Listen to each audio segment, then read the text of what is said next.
Welcome! Join us as we improve your English through the power of storytelling. Each story is carefully crafted to help you learn new words and enjoy the journey of language learning. Today's story is called The Samurai and the Monk.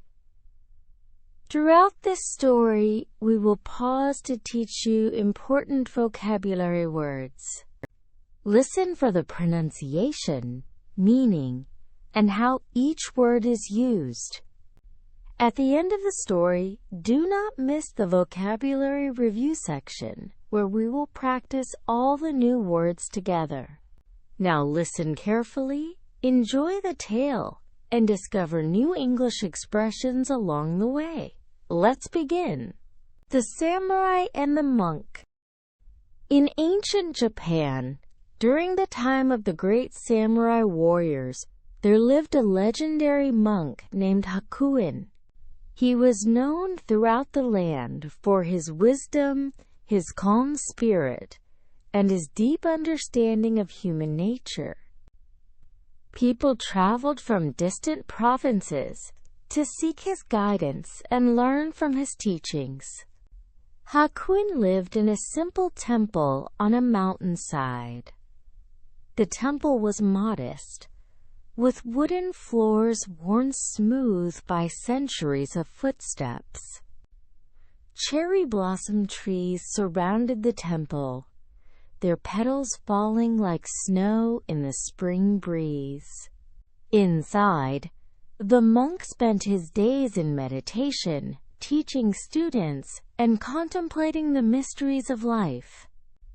One afternoon, as Hakuin sat peacefully in the temple garden, he heard heavy footsteps approaching. The sound was not the gentle walking of a student or a visitor seeking wisdom. These were the powerful, deliberate steps of a warrior.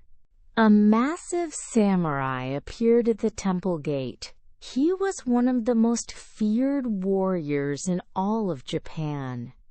His armor was black and red, decorated with the symbols of many battles won. 2 swords hung at his side, the long katana and the shorter wakizashi. His face was hard and weathered, with scars that told stories of countless fights. His eyes were fierce and intense. The samurai had heard of Hakuin's reputation, but he had not come seeking peace or wisdom. He had come to test the monk.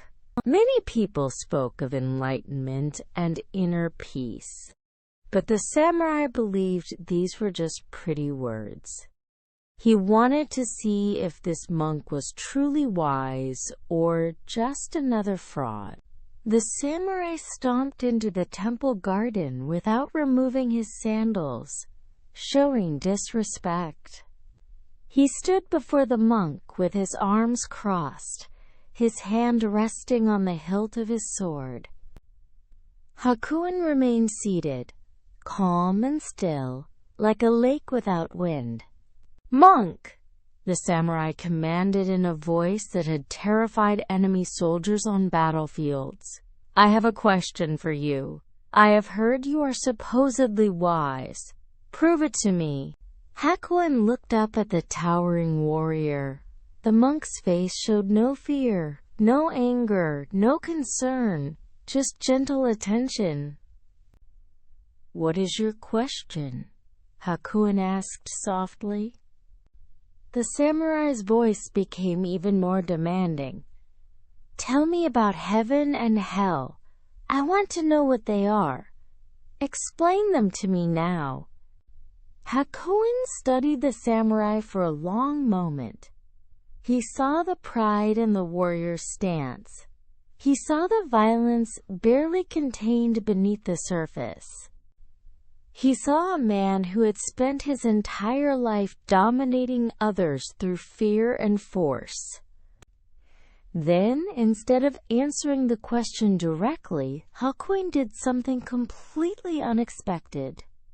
His gentle face changed, His eyes narrowed. When he spoke, his voice dripped with contempt. Let us learn this important word.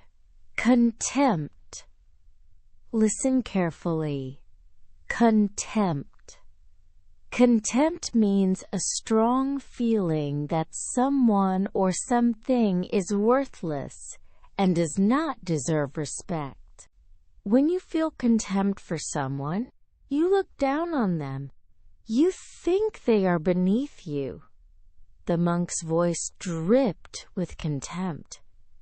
His voice was filled with disrespect and disgust. You, Hakuin said with contempt, you want to know about heaven and hell? Look at yourself. You are nothing but a brute. Let us learn another word. Brute. Listen. B-R-U-T-E. Brute. A brute is a violent person who acts like an animal, using only force and violence without thinking. A brute does not use intelligence or kindness. The monk called the samurai a brute, a violent, mindless person. The samurai's eyes widened in shock. No one had ever spoken to him this way. No one had ever dared. But Hakuin continued, his voice growing even more insulting. Your armor is flashy and pretentious. Here is an excellent vocabulary word. Pretentious. Pretentious. Pretentious means trying to appear more impressive or important than you really are. When someone is pretentious, they show off to make themselves look better. The monk said the armor was pretentious. It was trying too hard to look important and impressive. Hakuin continued his insults. You wear this pretentious armor to hide the fact that underneath you are just a coward. A real warrior would not need such decorations. You are trying to look fierce because inside you are weak and pathetic. The samurai's face turned red. His jaw clenched. His hands began to shake with rage. Hakuin pressed on mercilessly. And your swords? You probably do not even know how to use them properly. I have seen children with more skill than you likely possess. You strut around like you are important, but you are nothing. You are beneath contempt. You are worthless. The samurai's breathing became heavy and rapid.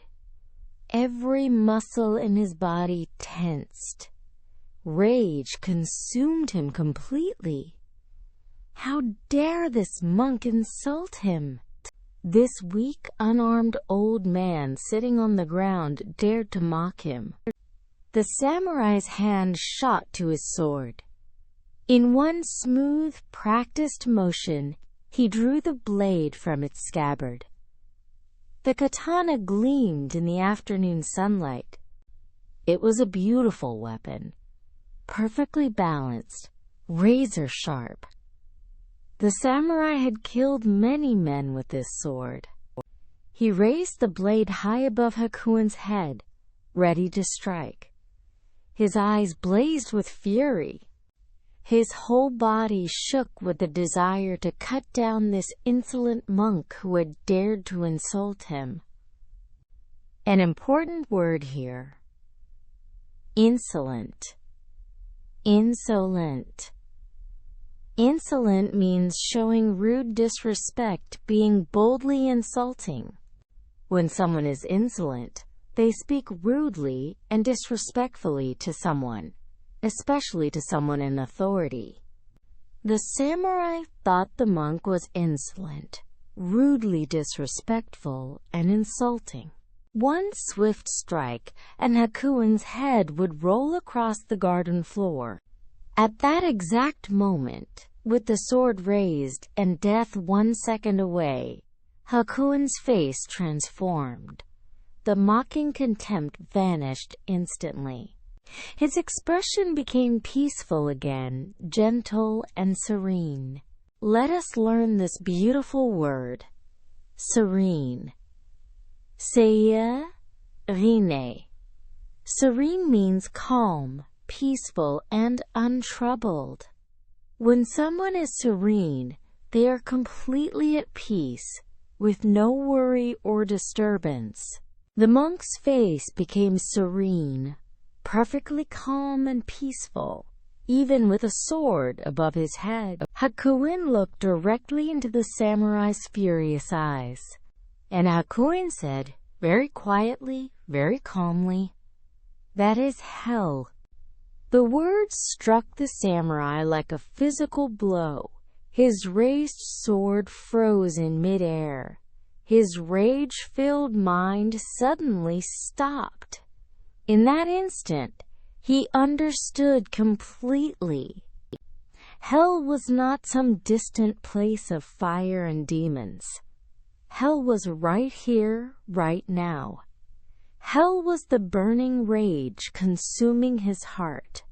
Hell was the violent fury that blinded him to everything except his desire to kill. Hell was the loss of all self-control, all reason, all humanity. Hell was this moment when he had become nothing but an animal driven by anger. The monk had not simply explained hell. He had taken the samurai there. He had deliberately provoked this reaction to show the warrior exactly what hell felt like from the inside. Our final vocabulary word. Provoke. Provoke. Provoke means to deliberately make someone angry or upset. To cause a reaction on purpose. When you provoke someone, you do something intentionally to make them react. The monk provoked the samurai. He deliberately made him angry to teach him a lesson. The samurai's sword hand began to tremble, but now for a different reason. The fury drained from his face. His breathing slowed. The weapon suddenly felt impossibly heavy in his hand. He had been completely manipulated, completely controlled by his own anger. This peaceful monk, sitting calmly on the ground, unarmed and vulnerable, had demonstrated absolute mastery. Not mastery of swords or fighting techniques, but mastery of something far more powerful, mastery of the human mind and heart. The samurai understood that Hakuin had risked his own life to teach this lesson. The monk had known that provoking a trained killer was extremely dangerous. Yet he had done it anyway, trusting that the lesson would break through the samurai's defenses at exactly the right moment. Tears began to form in the samurai's eyes. These were not tears of rage or pain. They were tears of profound recognition. This monk had shown him something about himself that he had never understood before. All his life, the samurai had prided himself on discipline and control. But in reality, he had been a slave to his own anger. Slowly, with great reverence, the samurai lowered his sword. Remember the word reverence? Reverence means deep respect and admiration. The samurai lowered his sword with reverence, with deep respect for the monk's wisdom. He sheathed the blade, and it clicked softly into place. Then this fierce warrior, who had never bowed to any man, fell to his knees before the monk. "Forgive me, master," the samurai whispered, his voice choked with emotion. "You have shown me the truth about myself. I have been blind." Hakuin's gentle smile returned to his face. He looked at the kneeling warrior with infinite compassion and understanding. "And now," Hakuin said softly, his voice filled with warmth, "you are standing at the gates of heaven." The samurai lifted his tear-filled eyes to meet the monk's gaze. Hakuin continued, "Heaven is not a place in the clouds. Heaven is this moment of recognition, this instant of transformation. Heaven is the peace you feel when you release your anger. Heaven is the clarity that comes when you see the truth. Heaven is the freedom you discover when you are no longer controlled by rage. Heaven is right here, right now, in your awakened heart." The samurai remained on his knees, his head bowed. His entire understanding of the world had shifted in these few moments. He had spent decades perfecting the art of war, the techniques of combat, the strategies of victory. But this monk had revealed a different kind of power entirely. The power of self-knowledge, the strength of self-control, the mastery of one's own inner demons. "I came here to test you," the samurai said quietly. "Instead, you have tested me, and I have failed." "No," Hakuin replied gently. "You did not fail. You learned. That is success. Many people live their entire lives controlled by anger and never recognize it. You have been given a great gift today, the gift of seeing yourself clearly. What you do with this knowledge will determine whether you truly succeed or fail." The samurai stayed at the temple for 7 days. During that time, Hakuin taught him meditation, mindfulness, and the practices of calming the mind. The fierce warrior learned to sit in stillness, to observe his thoughts without being controlled by them, to recognize anger arising before it consumed him. When the samurai finally left the temple, he was transformed. He still carried his swords, but they were no longer the most important thing about him. He had discovered something more powerful than any weapon, the ability to control his own mind and heart. Years later, that samurai became known not just for his skill in battle, but for his wisdom and restraint. He became a teacher himself, sharing the lesson he had learned in Hakuin's garden. He taught other warriors that the greatest victory is not over an enemy on the battlefield, but over one's own anger and pride. And he never forgot that afternoon when a peaceful monk, using only words and perfect timing, had shown him both hell and heaven in the space of a few moments. That lesson had saved his soul and changed his life forever. As for Hakuin, he continued teaching at his simple temple, using his deep understanding of human nature to guide others toward enlightenment. He knew that sometimes the most powerful lessons are learned not through gentle words, but through direct experience. The story of the samurai and the monk spread throughout Japan, passed down through generations.